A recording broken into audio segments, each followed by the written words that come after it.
नमस्ते। सनातन संवाद for sustainable life में आपका स्वागत है। मैं हूं संजीव मिठा।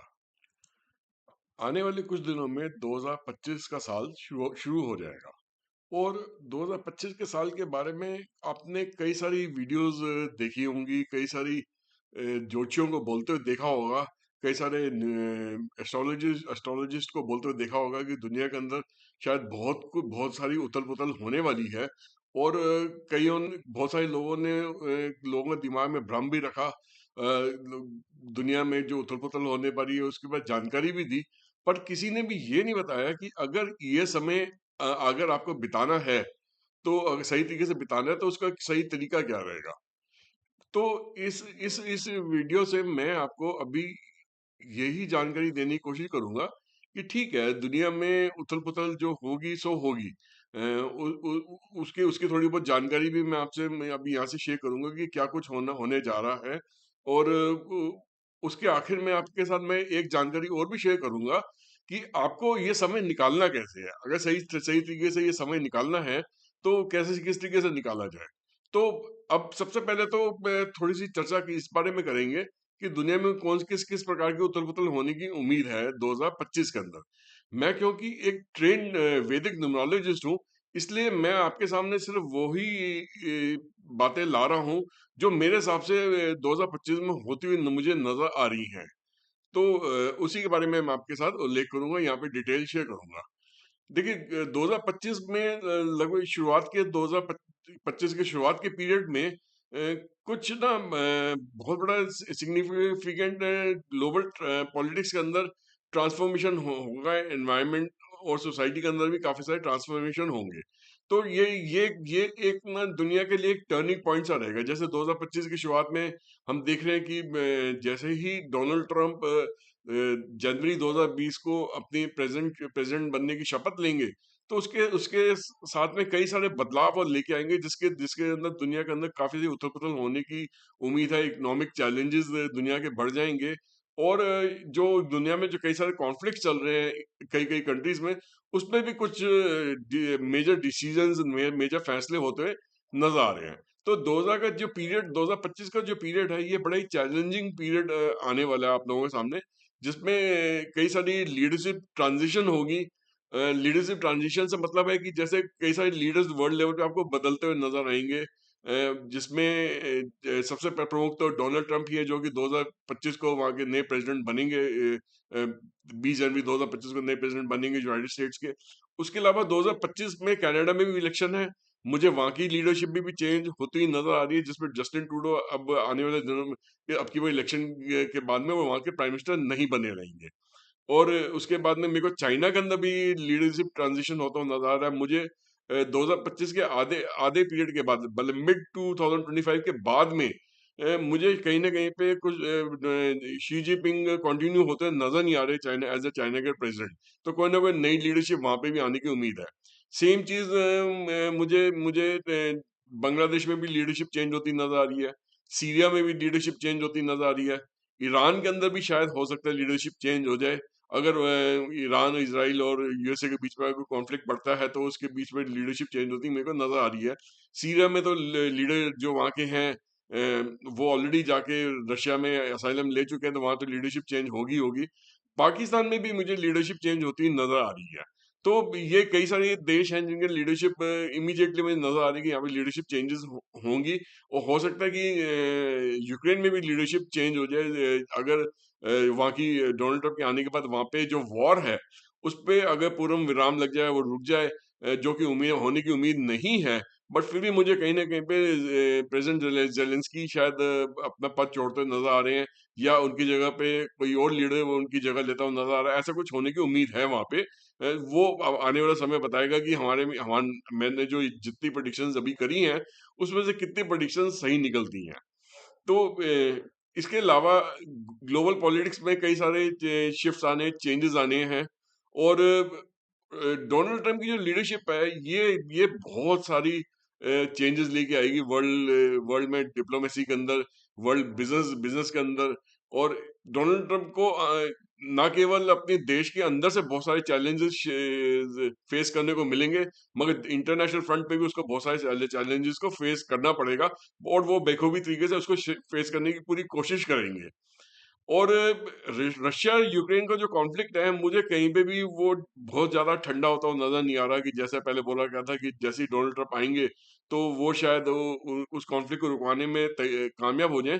पूरी तरीके से तो नहीं रुकेगा। एक ही तरीका उस कॉन्फ्लिक्ट का रुकने का कि अगर जो जो रशिया ने यूक्रेन के एरियाज कब्जे कर रखे हैं, उसको अगर यूक्रेन और नाटो मान लेते हैं कि वो आज के बाद रशिया के एरिया होए, तभी वो वॉर रुक सकती है और तभी उसमें उसमें उसमें शांति आ सकती है।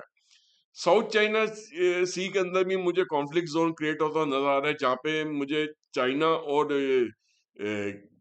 ताइवान के बीच में कहीं न कहीं पे कोई मिलिट्री कॉन्फ्लिक्ट होता हुआ नज़र आ रहा है। शायद बहुत बड़े स्केल का तो ना हो, मगर वो इतना तो रहेगा कि एक अगर उसपे ज़्यादा समझदारी से अगर काम नहीं लिया, तो वो फुल फ्लेज्ड एक वॉर में भी कन्वर्ट हो सकता है। मगर हो सकता है कि अभी जो चाइना और ताइवान के अंदर जो थोड़ा बहुत मिलिट्री कॉन्फ्लिक्ट शुरुआत होगी, वो सिर्फ़ आने वाले दिनों के आने वाले सालों में जो बड़ा कॉन्फ्लिक्ट होना है, उसके लिए बीज बोया जा रहा है, उसके लिए उसकी नींव बनाई जा रही है। अभी बड़ा कॉन्फ्लिक्ट होने में शायद थोड़ा समय बाकी है। मगर अमेरिका इस चीज को शांति से नहीं लेगा, उसको आराम से नहीं लेगा। और जैसे ही देखेगा कि ताइवान के ऊपर चाइना कब्जा करने वाली बात कर रहा है और थोड़ा बहुत उसने मिलिट्री कॉन्फ्लिक्ट छेड़ भी दिया है, तो वो भी उस साउथ चाइना सी में अपना दबदबा बना के उस चाइना को पीछे हटने की हिदायत देगा, वार्निंग देगा। तो इसको अब देखते हैं कि ये डिजास्टर, ये जो बात हो रही है, ये क्या वाकई में बहुत बड़ा युद्ध शुरुआत करवाएगी, या फिलहाल के लिए युद्ध टल जाएगा। तो मुझे लगता है कि नहीं, ये युद्ध की नींव डाली जा रही है यहाँ से। फिलहाल बड़ा युद्ध होता हुआ नजर नहीं आ रहा, बट हाँ, ये आने वाले सालों में बड़ा युद्ध में तब्दील हो जाएगा, ये बात पक्की है। नेचुरल कैलामिटीज भी होने के पूरे पूरे उम्मीद है। जैसे आपके ईस्ट एशिया में जापान है, साउथ कोरिया है, नॉर्थ कोरिया है। यहाँ पे इस एरिया के अंदर ना काफी सारे नेचुरल डिजास्टर्स होते नजर आ रहे हैं, जैसे वॉल्केनो हो गया, अर्थक्वेक हो गया, सुनामी हो गया, और कई सारी इस एरिया के अंदर कुछ वायरस भी रिलीज होते नजर आ रहे हैं, लाइफ थ्रेटनिंग चीजें होती नजर आ रही हैं। यहाँ की जो इकोनॉमी है नॉर्थ कोरिया की और चाइना की और जापान की, ये भी बहुत ज्यादा नीचे गिर रही है दिन पे दिन। उसकी वजह से इकोनॉमिक नीचे गिरने की वजह से भी वहां पे काफी सारा गड़बड़ होती नजर आ रही है मुझे। वर्ल्ड के कई सारे पॉलिटिकल लीडर्स हैं जिनको ऊपर असैसिनेशन थ्रेट्स होंगे और उनको शायद एलिमिनेट करने की कोशिश करी जाएगी। जैसे कि डोनाल्ड ट्रंप पे उनके शपथ लेने के बाद भी पूरा पूरा उनके जान पे खतरा बना रहेगा। इसी तरीके से प्रेसिडेंट पुतिन जो रशिया के, उनके भी जान पे खतरा बना रहेगा। पाकिस्तान के जो इमरान खान हैं, उन पे भी जान का खतरा बना रहेगा। हो सकता है कि डोनाल्ड ट्रंप के आने के बाद शायद वो अगर पाकिस्तान में इमरान खान को वापस as a prime minister install करना चाहेंगे, बट हो सकता है कि वो शायद उसमें कामयाब ना हो जाए कि उससे पहले ही इमरान खान को एलिमिनेट कर दिया जाए पाकिस्तान में। तो ऐसा भी कुछ होता हुआ नजर आ रहा है। बट ये देखते हैं, हमेरी हमेरी कही हुई कितनी बातों में से सच्चाई है, सच निकल के आती है, ये आने वाला समय बताएगा। मगर इतना ज़रूर है कि वर्ल्ड के कई सारे लीडर्स ऐसे हैं जिनकी जिनकी जान पे खतरा बना रहेगा। प्रेसिडेंट ज़ेलेंस्की के भी, यूक्रेन के जो प्रेसिडेंट ज़ेलेंस्की है, उनकी भी जान पे भी खतरा बना रहेगा। वो उनको भी एलिमिनेट करा जा सकता है। ईरान के जो अभी जो लीडर बने हैं, उनकी जान पे भी खतरा बना है, उनको भी एलिमिनेट करा जा सकता है। तो इस और टेररिज्म का थ्रेट जो है वो लगातार बना रहेगा। जैसे पाकिस्तान इंडिया के बीच में टेररिज्म का थ्रेट है, एक थ्रेट बांग्लादेश और इंडिया के बीच में भी टेररिज्म का थ्रेट शुरू हो गया, मणिपुर के अंदर भी शुरू हो गया। ऐसे ही देखेंगे कि सीरिया के अंदर भी बहुत सारा थ्रेट वापस आ गया है। इसराइल को बहुत सारा थ्रेट रहेगा ईरान की तरफ से। तो ये कई सारी जगह पे ऐसे अफ्रीका के कई कंट्रीज में टेररिज्म का थ्रेट चलता रहेगा। यहाँ तक कि टेररिज्म का थ्रेट जो है अब आने वाले दिनों में यूरोप की कई कंट्रीज में दस्तक देगा। और वहां पे भी उन लोगों को टेररिज्म को फेस करना पड़ेगा, जो कि बहुत ही चौंकाने वाली बात होगी कि अभी तक यूरोप एकदम शांत तरीके से आगे बढ़ता रहे जिंदगी में, मगर अब वहां पे भी टेररिज्म का थ्रेट जो है वो काफी हद तक बढ़ जाएगा। इंडिया के लिए क्या इसमें प्रिडिक्शन है, उसके बारे में मैं आपको जानकारी देना चाहता हूँ कि देखिए, साउथ और साउथ वेस्ट इंडिया के अंदर काफी सारे अनरेस्ट होने की उम्मीद है। और ये एरिया जो है जहाँ पे गंदी पॉलिटिक्स की वजह से, ऑपोजिशन की गंदी पॉलिटिक्स की वजह से वो कुछ ना कुछ यहाँ पे गड़बड़ी करवाने की पूरी कोशिश करेंगे। तो इंडिया के लिए एक चैलेंज बना रहेगा कि इस एरिया के अंदर स्टेबिलिटी कैसे कायम करें और यहाँ पे अच्छी गवर्नेंस कैसे कैसे दी जाए लोगों को। पाकिस्तान के अंदर कैसा माहौल रहेगा उसके बारे में अब मैं थोड़ा बताता हूँ आपको। पाकिस्तान में बहुत बड़ी इकोनॉमिक इंस्टेबिलिटी ऑलरेडी है, वो और आगे बढ़ती हुई नजर आ रही है और हालात वहां पे खराब होते होते नजर आ रहे हैं।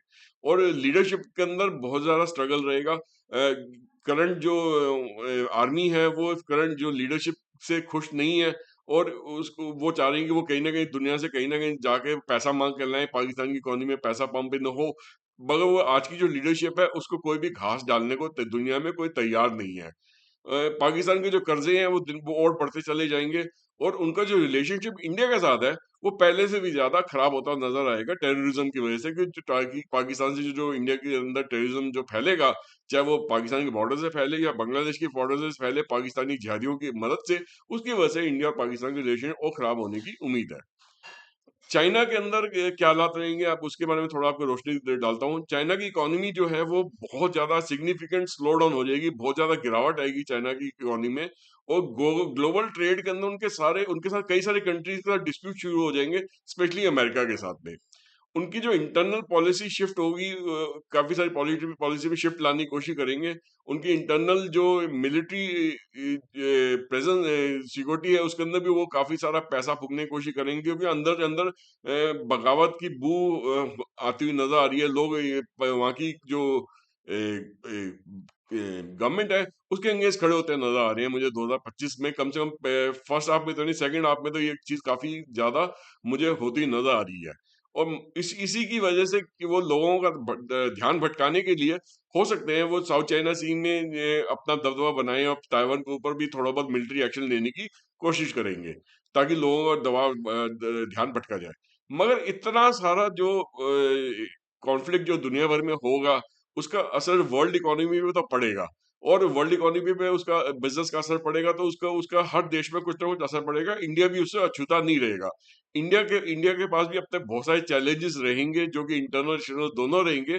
इंटरनल चैलेंजेस इसलिए है कि यहाँ पे बहुत सारे ऐसे लोग हैं जो इंडिया को तरक्की करते हुए नहीं देखना चाहते। उनमें से कई सारी हमारी ऑपोजिशन पार्टीज ही हैं जो इस वक्त पार्लियामेंट में बैठती हैं ऑपोजिशन के नाम पे। और उसके अलावा जो एक्सटर्नल थ्रेट है जो इंडिया के आसपास के पूरे आसपास के पड़ोस की जो पूरी कंट्रीज हैं, वो देखिए इस वक्त वो कितने ग्लोबल क्राइसिस के अंदर है, जैसे अफगानिस्तान हो गया, पाकिस्तान हो गया, बांग्लादेश हो गया। नेपाल के भी हालत कुछ ज्यादा अच्छे नहीं है, श्रीलंका की भी हालत कुछ ज्यादा अच्छे नहीं है, मालदीव का भी हालत कुछ ज्यादा अच्छे नहीं है। तो देखा जाए तो इंडिया के चारों तरफ जितनी भी कंट्रीज हैं, म्यांमार के भी हालत कुछ ज्यादा अच्छे नहीं है। जितनी भी कंट्रीज है इंडिया जिससे घिरी हुई है, उनके हालात बिगड़ रहे हैं, जिसका असर इंडिया रिफ्यूजी क्राइसिस का असर जो इंडिया में आ सकता है। और इंडिया को बॉर्डर सिक्योरिटी पे अपना बहुत ज्यादा ध्यान देना पड़ेगा, ताकि ये लोग आसानी से इंडिया के अंदर घुस ना सके। तो इंडिया के लिए चैलेंजेस रहेंगे वर्ल्ड ओवर। जो एक डिप्रेशन का माहौल पैदा होगा 2025 में, हालात बिजनेस के इतने आसान नहीं रहेंगे करने के लिए, तो उसका असर इंडिया पे भी रहेगा। ऑयल प्राइसेस ऊपर जाने की पूरी उम्मीद है, गोल्ड प्राइसेस ऊपर जाएंगी, सिल्वर की प्राइसेस ऊपर जाएंगी। और मेरी उन लोगों से हिदायत है कि जो लोग स्टॉक मार्केट में पैसा लगाते हैं, कि शॉर्ट टर्म ट्रेडिंग के अंदर पैसा ना लगाइए, आप बहुत ज्यादा नुकसान में रहेंगे। जो भी इन्वेस्टमेंट आप स्टॉक्स में या शेयर मार्केट में करते हैं, जो लॉन्ग टर्म पर्सपेक्टिव से हुआ, जो कुछ अच्छी कंपनीज के शेयर्स आप खरीदते हैं, वो आपको ज्यादा फायदा देंगे। सिल्वर एक ऐसी कमोडिटी रहेगी 2025 में, अगर जिसमें आप इन्वेस्टमेंट करेंगे तो वो आपको जरूर फायदा देगा। गोल्ड भी आपको निराश नहीं करेगा, गोल्ड के भी प्राइसेस धीरे धीरे ऊपर बढ़ते रहेंगे। और मगर ऑयल, जो मिडिल ईस्ट क्राइसिस जो चल रहा है, जिसमें इसराइल इन्वॉल्व है, सीरिया इन्वॉल्व है, लेबनान इन्वॉल्व है, यमन इन्वॉल्व है, ईरान इन्वॉल्व है, तो ये सारी कंट्रीज मिलके एक मिडिल ईस्ट क्राइसिस का ऐसा माहौल क्रिएट हो रहा है। ऊपर से रशिया यूक्रेन का भी क्राइसिस जो चल रहा है। तो एक ऑयल ऑयल जो है हमेशा एक ऐसी कमोडिटी बनी रहेगी जिसके प्राइसेस हमेशा एक प्रेशर के अंदर रहेंगे, ऊपर ही रहेंगे, मतलब ये नीचे आने की इस पे ज्यादा उम्मीद नहीं बनी हुई है। तो ऑयल के अंदर ऑयल के स्टॉक्स भी अगर खरीदते हैं तो उसपे भी आपको फायदा हो सकता है, मगर कॉशन के साथ में कि उस पर शॉर्ट टर्म ट्रेडिंग का काम मत कीजिएगा, शॉर्ट टर्म स्पेकुलेशन मत कीजिएगा। लॉन्ग टर्म स्पेकुलेशन में अगर पैसा लगा सकते हैं तो कीजिएगा। जो लोग बिटकॉइंस में या ब्लॉकचेन के अंदर या क्रिप्टो करेंसी के अंदर इन्वेस्टमेंट करते हैं, उनको मैं हिदायत दे रहा हूँ कि आप इससे थोड़ा दूर रहिए तो अच्छा है।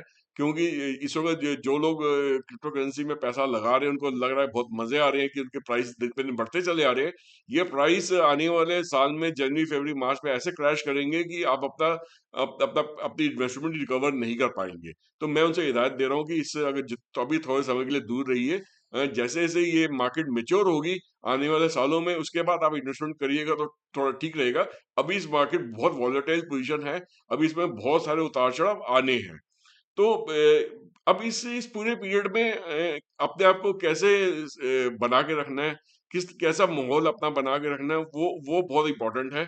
देखिए, एक पर्सनल गाइडेंस आपको मैं दे रहा हूँ कि आप 2025 में किसी ना किसी तरीके से अपने आप को फिजिकली फिट रखिए, इन द सेंस कि आप योगा कीजिए, में आप जिम में जाइए, आप किसी स्पोर्ट्स एक्टिविटी इन्वॉल्व होइए, आप अपना कोई एक्सरसाइज कीजिए, आप वॉक कीजिए, आप रनिंग कीजिए, आप अपना पसीना बहाइए 2025 में। क्योंकि 2025 जो अगर जुड़ के आता है वो नंबर 2 पे जुड़ के आता है, और नंबर 2 का मतलब होता है मार्स। मार्स मतलब मंगल। मंगल एक एक फायरी प्लेनेट है, एक गर्म प्लेनेट है।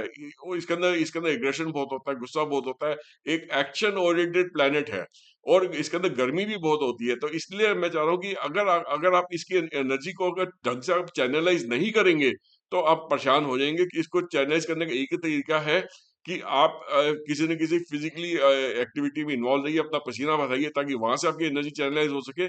नहीं तो कम से कम आप वो सब नहीं कर सकते, आप मेडिटेशन कीजिए, योगा कीजिए, अपना सेल्फ रिफ्लेक्शन कीजिए, अपने अंदर ध्यान लगाइए, और नेचर के साथ कनेक्ट कीजिए, जहाँ पे आप नंगे पैर से आप घास के ऊपर चल सके, और एक इंटरनल पीस और बैलेंस बनाने की कोशिश कीजिए।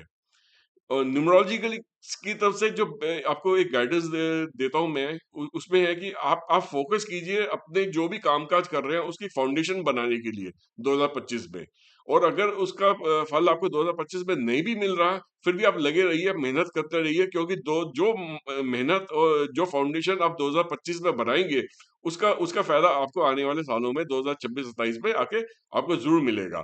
तो इसके लिए आप कई सारे मंत्रों का भी उपचार कर सकते हो, जिसमें गायत्री मंत्र सबसे पावरफुल मैं मानता हूँ। गायत्री मंत्र का उपचार कीजिए। हाँ, कई लोग हनुमान जी की भी आराधना करते हैं, कई लोग शिव जी की आराधना करते हैं, कई लोग शक्ति की आराधना करते हैं। आप जिस भी देवी देवता में मानते हैं, आप उनकी उनकी उनको बढ़ चढ़ के उनकी आराधना कीजिए, उनकी पूजा पाठ कीजिए। नए-नए एक्सपीरियंस आपको होने की उम्मीद है 2025 में। वो नए-नए एक्सपीरियंस को आप अपनी लाइफ में एक्सपीरियंस कीजिए। मतलब उन पे ऐसा मत कोशिश करना कि नहीं जी, मैं ये एक्सपीरियंस लेने को तैयार नहीं हूँ, मैं चेंज के लिए तैयार नहीं हूँ। देखिए, चेंज तो लाइफ का आधार है, चेंज तो लाइफ में आएगा ही आएगा। और अगर कुछ नए एक्सपीरियंस आपको मिल रहे हैं 2025 में, उसको खुले हाथों से आप स्वागत कीजिए उन एक्सपीरियंसेस का, और उनको एक्सपीरियंस करने की कोशिश कीजिए। हो सकता है कि इसकी वजह से आपकी लाइफ में कुछ बदलाव आ जाए, कुछ सकारात्मक चीजें चेंज हो जाए आपकी लाइफ में, और आपको फायदा हो जाए उस चीज का। और साथ में एक चीज और है कि आप जो पैसा आपके पास है, उसको बहुत ज्यादा फजूल खर्ची मत कीजिए, पैसे को बचा के रखिए। क्योंकि हालात में उतार चढ़ाव आने की पूरी उम्मीद है 2025 में। तो जो पैसा आपने बचा रखा होगा, वो आप ही के काम आना है। तो फाइनेंसिस को ढंग से इस्तेमाल कीजिए। अपनी इमरजेंसी प्लान आपका तैयार होना चाहिए कि भैया कल को कोई ऐसी दुख तकलीफ आती है, तो उसके लिए पैसा फजूल खर्ची अगर नहीं करा होगा, तो जो पैसा बचा के रखा होगा, वही आपके काम में आएगा। और अपने आप को इन्फॉर्म्ड रखिए। मतलब आपके आसपास क्या हो रहा है, दुनिया में क्या हो रहा है, सोसाइटी के अंदर क्या हो रहा है, उसकी उसकी पूरी जानकारी आपको होनी चाहिए। जिसकी वजह से आप सही समय पे सही फैसला ले सकें कि अगर कोई भी दुख तकलीफ आ रही है, तो या कोई ऐसा ऐसा माहौल पैदा हो रहा है जो कि सही नहीं है, तो उसमें आपको किस तरीके से बिहेव करना है, किस तरीके से अपना बचाव करना है, वो आप कर सकें उस तरीके से। तो ये सब इन सब चीजों का ध्यान रखते हुए 2025 का साल आप बहुत सही तरीके से आप निकाल सकते हैं, और अपने अपने फायदे के लिए उसको अपने फायदे के हिसाब से इस्तेमाल कर सकते हैं। तो मैं इस वीडियो को अब यहीं पे बंद करूंगा। मैं उम्मीद करता हूं कि जो जानकारी मैंने आपको यहाँ पे दी है इस वीडियो के माध्यम से, वो आपको पसंद आई होगी। अगर अभी तक आपने हमारे चैनल चैनल को सब्सक्राइब नहीं किया है, तो प्लीज सब्सक्राइब कीजिए। और इसमें बेल आइकन दबाना मत भूलिएगा। बेल आइकन दबाते ही आपको 3 ऑप्शन आएँगे, ऑल पे क्लिक कीजिएगा और जैसे ही आप ऑल पे क्लिक करेंगे तो हमारे हमारी तरफ से जितनी भी वीडियोज़ अपलोड होंगी इस चैनल पे, वो आप उसकी उसकी नोटिफ़िकेशन आपको ऑटोमैटिकली मिलती रहेगी। और साथ ही साथ इसको वीडियो को खूब सारा शेयर कीजिए और ल लाइक कीजिए। धन्यवाद।